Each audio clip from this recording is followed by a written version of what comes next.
Bridge na everyone. I am John Marvin D. Binagwa.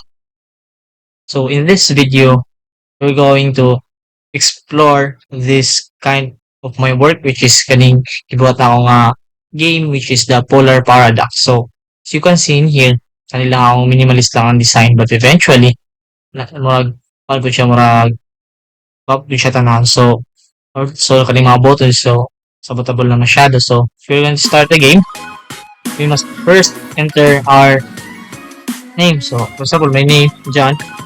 Then also in here kaning tinatawag nga kaning audio, we're going to on or off.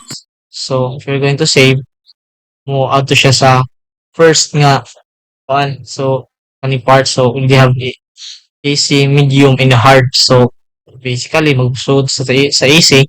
So mo add to siya sa map. So as you can see kaning character nag-fan siya, nagdagan. So it's a small fan lang. So largo siya diriya sa to ang ganong ginapaan. So welcome to Polar Paradox. Prepare yourself for exciting to click on okay to begin your adventure. So we're going to open here. So dili na siya dulaon. So yes, no.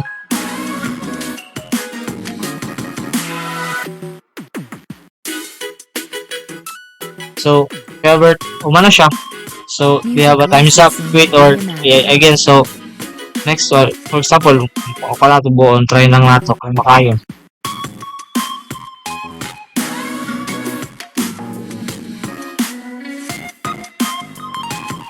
So which ang tayo murag lang no.